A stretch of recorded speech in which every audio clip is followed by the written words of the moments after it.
Aujourd'hui les amis, je vous fais découvrir ce bateau très particulier, le Pierre de Fermat. C'est un navire câblier qui appartient à Orange.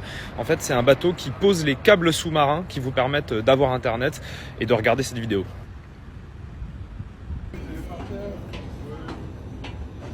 Donc là, c'est un câble qui est en train d'être chargé à bord. Vous voyez, c'est comme un gros tuyau d'arrosage avec une protection en acier autour. Et ils stockent ça dans des cuves sur le navire pour partir soit en réparation, soit pour aller les poser au fond de l'océan.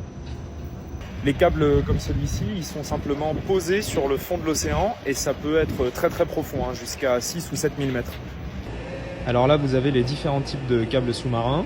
Plus c'est gros, plus c'est fait pour être posé à des faibles profondeurs parce qu'il y a plus de risques, par exemple des engins de pêche, des ancres de navire. Donc celui-là, il est fait pour être posé pas très profond. Le noir, c'est des profondeurs intermédiaires et les plus petits, les blancs comme ça, les plus fins, les plus fragiles, ils vont jusqu'à 6 000, 7 000 mètres de fond parce qu'il n'y a quasiment aucun danger à de telles profondeurs qui soient coupées ou endommagées. Et à côté, c'est un grappin qui est utilisé quand ils ont besoin de remonter les câbles sur le bateau pour les réparer. Ils font traîner ce grappin sur le fond de l'océan, ils accrochent le câble et ils tirent. Là, on est dans une des cuves du navire où sont stockés les câbles. Et dans chacune des cuves, il peut y avoir plus de 1000 km de câbles. C'est assez impressionnant. Là, vous voyez l'intérieur d'un câble sous-marin en fait. Donc il y a la protection en plastique autour. Et dedans, ce sont des fibres optiques toutes fines à travers lesquelles passent les données internet entre les continents.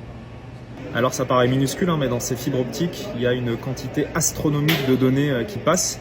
Par exemple, entre les États-Unis et la France, il y a à peine une dizaine de câbles comme celui-ci. Et ça permet de gérer les échanges de données de tous les Français.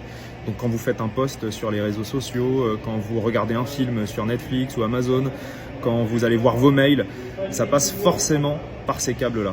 On peut avoir tendance à penser qu'Internet c'est dans les nuages, dans le cloud, que tout se passe par les satellites, mais pas du tout en fait. 99% des échanges de données intercontinentaux passent par des câbles sous-marins. Et donc quand il se casse, il faut aller au fond, récupérer le câble, le remonter sur le navire et remplacer la partie abîmée en ressoudant les fibres optiques à l'intérieur avec ce procédé de jointage.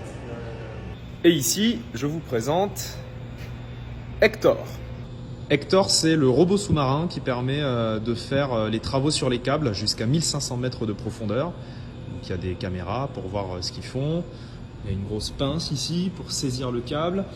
Là, il y a une espèce de petite guillotine pour couper le câble quand c'est nécessaire. Ça, ce sont des buses qui envoient de l'eau sous pression pour creuser un sillon et enfouir le câble après réparation. Et tout ça est piloté depuis le navire. C'est un beau bébé, Juste le robot, ça vaut plus de 4 ou 5 millions d'euros. Alors quand ils doivent poser un câble au fond de la mer, ça passe par l'arrière du navire et ils avancent entre 4 et 8 km/h et ils déposent tout simplement le câble au fond.